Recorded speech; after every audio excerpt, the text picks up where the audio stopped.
But Obama is a dictator, isn't he? He might as well be ruler of China. Joining me now from New Orleans, chief political analyst at BennyTheJokeman.com, Ben Walsh. Ben, I guess President Obama would be happy to know that China has officially passed the United States, at least in one department, of being a larger economy. Yeah, Graham, you know, it's amazing what can be accomplished with underage slave labor. And, you know, I feel that we have no one to blame but ourselves, Graham. You know, what are we thinking? Making our children go to school. And the irony, Graham, is that this country could buy and sell China if they would loan us the money. But, Graham, what's important here is not only is China now the #1 economy, but Chinese President Xi Jinping has replaced President Obama as the world's most powerful communist. Well, you know, Ben, they do have a lot in common, let's face it. You know, back here in the United States, a lot of candidates right now look at this president as being pretty much radioactive. They are distancing themselves from this president. Yes, they are, Graham. To give you an idea how bad it is, First Lady Michelle Obama is now simply going by Michelle. And Senator Mary Landrieu of Louisiana, as you might know, she has voted with President Obama 97% of the time. And in return, the president has agreed not to campaign for her. But there's more.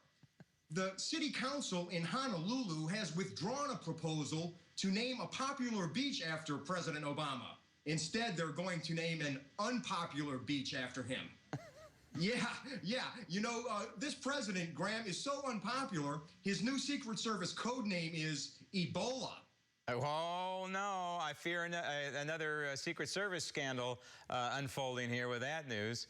Now, the unemployment rate is down below 6% for the first time in many, many years. The Obama administration, you know, of course, touting how great their economic program is, and that's why it went down. But we all know that's smoke and mirrors. Yeah, well, you know, they're bragging that the unemployment rate has fallen, but what they fail to mention is the American workforce is shrinking faster than the Liberian tourism industry. You know, I'll tell you, I'm really worried about this Ebola disease, Graham, because the White House insists that the administration is constantly evaluating its anti-Ebola strategy, and they're not ruling out anything except common sense. Now, there may be some good news here. A man he was from Liberia, a Liberian man who vomited on a United flight to Newark does not have Ebola.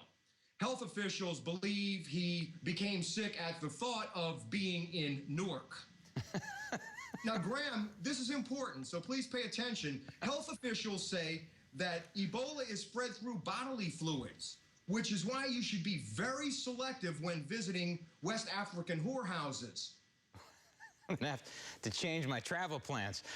Now, south of the border, of course, we have this problem of illegal immigrants coming across our southern border. And it looks like possibly one congressman found evidence of the Islamic State possibly coming or trying to come through.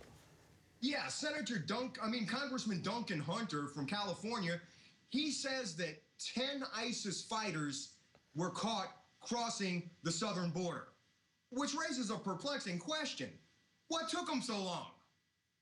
You know, the White House now admits to underestimating ISIS, and in a related story, ISIS now admits to overestimating President Obama. And I don't know if you're aware of this, but the administration still has not named the U.S. operation against ISIS. So I have a suggestion. They should name it Operation Too Little, Too Late. Yeah, and of course the Republicans are complaining, Graham. They say that President Obama has only attended 42% of his daily intelligence briefings. But in the president's defense, he has not missed a single Democrat fundraiser. Well, that's not bad when you consider the traffic in L.A., you know, rush hour and all that. Now, you have some inside information about what's going on in the White House right now between the president and the First Lady?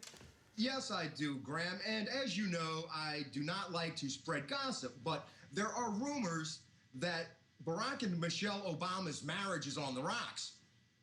To give you an idea how bad it is, he has just named her as the next U.S. ambassador to Liberia. Yeah, insiders tell me that the First Lady does not trust the president, which is giving her a sense of what it's like to be an ordinary American. Yeah, wait, now consider the source, please, but according to the Globe, Michelle gets drunk and she slaps Barack around. You know, I've never been a fan of hers until now.